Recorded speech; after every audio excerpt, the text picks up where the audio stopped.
Today I'm going to show you how to make this caramelized sweet onion dip. It's a hit at parties, trust me. I've made it several times, and with or without extra bacon on top. You'll see today I've got some bacon on top, but I'll give the original recipe below. It doesn't actually call for it, but I had it on hand, so I put that in. I'm also going to taste test a couple of low-carb crackers that I was able to pick up for dipping. So at the end of the recipe, I'll sample them and let you know what I think of those. Okay, so I've got the ingredients assembled here. You're going to need about 3/4 cup chopped onion. I'm using a red onion, but you can use whatever you like. You need about 5 ounces or 150 grams of cream cheese, 2/3 cup of mayonnaise, and make sure you pick one that's no or very little sugar in it. 2 tablespoons of Parmesan cheese, and then about 1 cup of a grated sharp cheddar or a tasty cheddar cheese.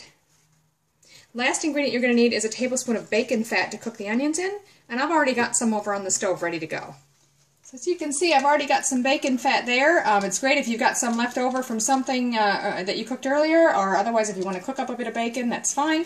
But if you haven't got any bacon fat on hand, by all means you can use something else, olive oil or a bit of butter or ghee or something like that, but the bacon will give it nice flavor. So to that, we're going to add our chopped onion and start cooking that.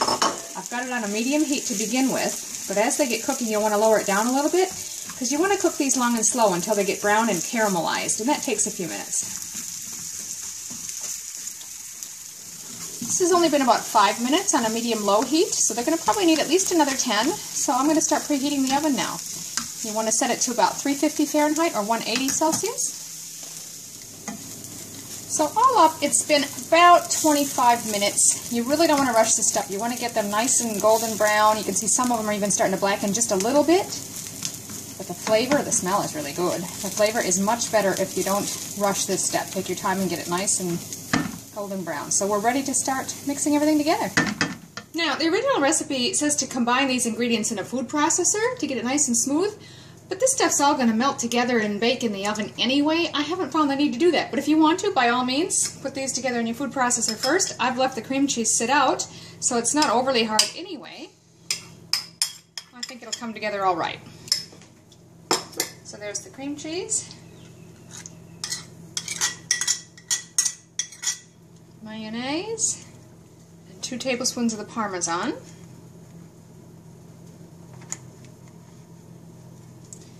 Now if you're using a food processor, you're going to want to combine this right now until it's very smooth. But again, I'm just going to stir it all together. You do whatever works for you. Okay, so I've got that pretty well mixed with a spoon. Now I'm just going to take a whisk and just blend it together a little more thoroughly before we add the cheese in. Now if you were using a food processor, this is where you'd want to add your shredded or grated cheese and then just process briefly to sort of chop it in a bit. But I'm just going to stir that through, because it's all going to melt as I said anyway. Now we're just going to add those caramelized onions and stir it through again. You could mix this all together in a separate bowl if you like, and then put it in your pie pan and spread it out before you bake it. I just prefer not to dirty any more pans than necessary, so for me this is fine. Once you've got it all well mixed, you're just going to use the back of that spoon to spread it out evenly in the pie pan. Push down any thicker amounts that have gone up against the side. If you're following the recipe, it's now ready to pop into the oven.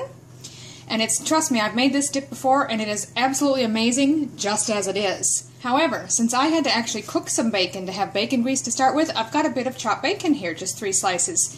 So I'm just going to sprinkle that on top. Again, not necessary. This dip is amazing just as it is. But I just happen to have it on hand, so I'm going to go ahead and add that. Now we're just going to pop that in the oven for 10 to 15 minutes until it's golden and bubbly. So in this case it took about 10 minutes for mine, and you can see it's nice and golden and certainly bubbling all around the outside. I'm going to leave that sit just for a few minutes.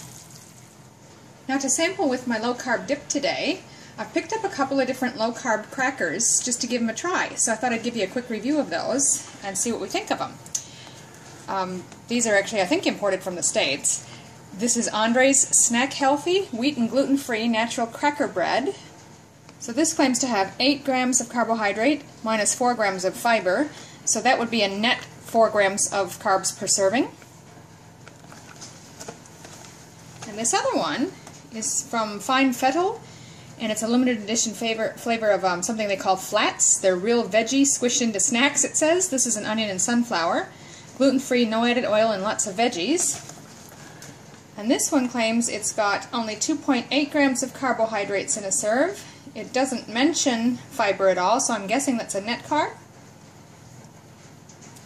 And this one is actually made in Australia.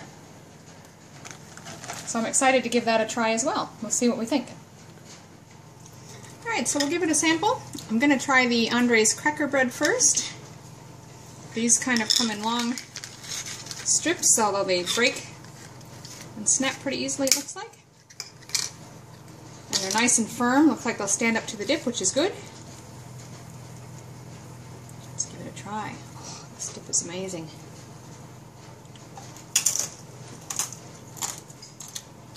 These are nice and crunchy, nice and stiff. They held up very well in the dip. They do have a nice, very strong toasted sesame flavor, which is nice. Overall, worked really well with it. Now I'm going to try the flats. Now these do have a softer texture, and I can see they break pretty easily. I'm not sure how well they'll hold up in the dip, but let's give it a try. Wow, that's good. Tastes really good. But they are a bit softer and not quite as crunchy. So if you're after something that feels more like a cracker, I probably would go with this one. But they taste amazing. They're really good. I like them both. I think the final verdict, the flats, I think I like the flavor better. They're really nice. If you're going to have them, say, without this kind of a dip, a hot dip, these are really nice. Have a very good flavor. I think I prefer it to these. But if you're going to use a strong dip that you need a cracker that's got to hold up, these probably would be a bit better because they're much firmer. But I enjoyed them both. Thanks for watching. Hope you enjoyed the dip.